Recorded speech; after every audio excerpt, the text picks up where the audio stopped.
12 জন বুজুর্গ তখন আশ্চর্যান্বিত হয়ে গেলেন, কেমনে হারাম খাবার তুমি আমাদেরকে খাওয়াইছো? আমরা তো তোমার মতো জালেমের দাওয়াত কখনো গ্রহণ করতে রাজি ছিলাম না, কেমনে তুমি আমাদেরকে হারাম খাবার খাওয়াইছো? হাজ্জাজ বিন ইউসুফ ডেকে ডেকে বললেন, বুজুর্গরা, কাছের অ্যাসিস্ট্যান্ট দিয়া তোমাদের সাথে আমি প্রতারণার আশ্রয় গ্রহণ করেছি, হারাম তোমাদেরকে খাওয়াই দিছি। ও এলাকার মুসলমানরা ভালো করে শুনেন, আল্লাহ পাক রব্বুল আলামিন যদি 12 জন বুজুর্গ ব্যক্তি তারা ভুলবশত হারাম খাইলে যদি তাদের দোয়াগুলো কবুল না করেন, আমরা জেনে শুনে হারাম খাইলে আমাদের দোয়াকে আল্লাহ কবুল করবে নাকি? আরো জোরে বলেন। রাসূল সাল্লাল্লাহু আলাইহি ওয়াসাল্লাম বলেন, কাবা শরীফের সামনে এসে বান্দা ইয়ামুদ্দু ইয়াদাইহি ইলাস সামা, আসমানের দিকে দুইটা হাত বাড়িয়ে আল্লাহর কাছে দোয়া করতে আরম্ভ করলেন, ইয়া রব্বি, আল্লাহ আমি মুসিবতের মধ্যে পড়ে গেলাম, আপনি আমাকে উদ্ধার করেন, আপনি আমাকে মুসিবত থেকে মুক্ত করিয়া দেন। আমার নবীজি আবার হাদিসের মধ্যে রেখে রেখে বললেন, উম্মতেরা, যেই বান্দা বেশি পরিমাণ গুনাহ করার কারণে গুনাহ করে করে নাফরমানি করে বান্দা কাবা শরীফের সামনে এসে যখন কান্নাকাটি খালি করা আরম্ভ করে, অথচ মাতআমুহু হারাম, বান্দা যা বক্ষণ করছে এগুলো হলো হারামের দ্বারা তৈরি, ও মালবাসুহু হারাম, যে পোশাক করছে এটাও হারামের দ্বারা তৈরি, ও মাশরাবুহু হারাম, যা পান করে সেগুলো হারাম দ্বারা তৈরি, ফাআন্না ইউস্তাজাবু লাহু। নবী বললেন, হারাম দ্বারা যে বান্দা শুধু খাবার খাইছে, হারাম যে বান্দা গ্রহণ করছে, হারাম দ্বারা যে বান্দা তার পোশাকাদি বানাইছে, ওই বান্দা কাবা শরীফের সামনে যাইয়া আল্লাহর কাছে ডেকে ডেকে বললেন, আল্লাহ আমি মুসিবতের মধ্যে পড়ে গেলাম, আপনি আমাকে উদ্ধার করে দেন, মুক্তির ফয়সালা করিয়া দেন। নবী বললেন, যেহেতু তার সব কিছু হারাম, ফাআন্না ইউস্তাজাবু লাহু, আমার আল্লাহ ওই বান্দার ডাকে সাড়া কেমনে দিবে? যেহেতু তার পোশাকও হারাম, তার খাবারও সম্পূর্ণ হারাম, তার পানীয়গুলো সম্পূর্ণ হারাম, হারাম খোরের দোয়া আমার আল্লাহ তাআলা কখনোই কবুল করে না। কথা বলেন ঠিক কি না? হাজ্জাজ বিন ইউসুফ নামে দেশে দুনিয়াতে অত্যন্ত জালেম একজন রাজার নাম ছিল হাজ্জাজ বিন ইউসুফ, যিনি আব্দুল্লাহ বিন জুবাইর রাদিয়াল্লাহু তাআলা আনহুকে যিনি নিজের হাতে হত্যা করছেন, এমন একজন জালেম, তার নাম হলো হাজ্জাজ বিন ইউসুফ। হাজ্জাজ বিন ইউসুফ তিনি শুনতে পাইলেন তার যুগের মধ্যে 12 জন বড় বড় আল্লাহওয়ালা ব্যক্তি আছেন, তারা যে সময় আল্লাহর কাছে দোয়া করে আল্লাহ তাদের দোয়াগুলো কবুল করে নেন। এবার হাজ্জাজ বিন ইউসুফ চিন্তার মধ্যে পড়ে গেলেন, আল্লাহওয়ালারা যদি আমার বিরুদ্ধে বদদোয়া করে আমি তো ধ্বংস হয়ে যাব, এবার কি করা যায়?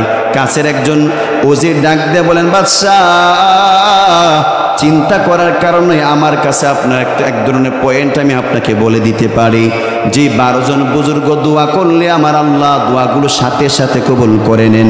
12 জন বুজুর্গকে আপনি আপনার বাড়িতে আপ্যায়ন করেন।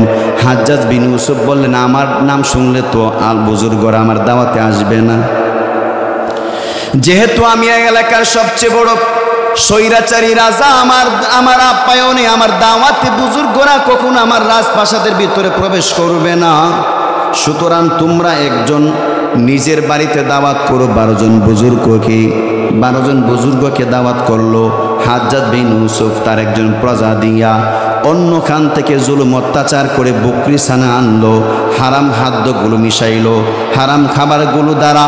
তখন এই হাজ্জাজ বিন ইউসুফ 12 জন বুজুর্গকে খাবার ব্যবস্থা গ্রহণ করলেন। খাবার ব্যবস্থা যখন গ্রহণ করলেন, 12 জন বুজুর্গ আইসা এই হাজ্জাজ বিন ইউসুফের অ্যাসিস্ট্যান্টের বাড়িতে ইচ্ছা মতো পেট বইরা খাইলেন। খাওয়ার পর হাজ্জাজ বিন ইউসুফ গোপন কামরা থেকে বের হয়ে বললেন, বুজুর্গরা, আজকে তোমাদের পেটের মধ্যে আমি হারাম খাবার খাওয়াইলাম, যাও যাও, আজকের পর থেকে কোনোদিন তোমাদের দোয়া আল্লাহর দরবারে কবুল হবে না। 12 জন বুজুর্গ তখন আশ্চর্যান্বিত হয়ে গেলেন, কেমনে হারাম খাবার তুমি আমাদেরকে খাওয়াইছো? আমরা তো তোমার মতো জালেমের দাওয়াত কখনো গ্রহণ করতে রাজি ছিলাম না, কেমনে তুমি আমাদেরকে হারাম খাবার খাওয়াইছো? হাজ্জাজ বিন ইউসুফ ডেকে ডেকে বললেন, বুজুর্গরা, কাছের অ্যাসিস্ট্যান্ট দিয়া তোমাদের সাথে আমি প্রতারণার আশ্রয় গ্রহণ করেছি, হারাম তোমাদেরকে খাওয়াই দিছি। ও এলাকার মুসলমানরা ভালো করে শুনেন, আল্লাহ পাক রব্বুল আলামিন যদি 12 জন বুজুর্গ ব্যক্তি তারা বলবশতে হারাম খাইলে যদি তাদের দোয়াগুলো কবুল না করেন, আমরা জেনে শুনে হারাম খাইলে আমাদের দোয়া কি আল্লাহ কবুল করবে নাকি? আরো জোরে বলেন। হারাম করে দোয়া আমার আল্লাহ কবুল করবে না। বান্দা চিৎকার করবে, অস্থির হয়ে যাবে, তার ডান বাম চতুর্দিক দিকে তাকে বিপদ বেষ্টন করে ফেলবে। আল্লাহর কাছে ডেকে ডেকে বলবেন, আল্লাহ মুসিবতের মধ্যে পড়ে গেলাম, দয়া করে আমাকে মুসিবত থেকে আপনি আমাদেরকে উদ্ধার করে দেন, পুরা পরিবারকে আপনি উদ্ধার করে দেন। এমন একটা পরিবেশ তৈরি হয়ে যাবে। এবার আপনি আমাকে ডেকে বলতে পারেন, হুজুর অনেক মানুষ হারামের সাথে জড়িত আছে, কই ধ্বংস তো কখনই দেখলাম না, এবার হয় না। আমার আল্লাহ বলেন, ওয়া মুদ্দুহুম ফি তুগয়ানিহিম ইয়ামাহুন।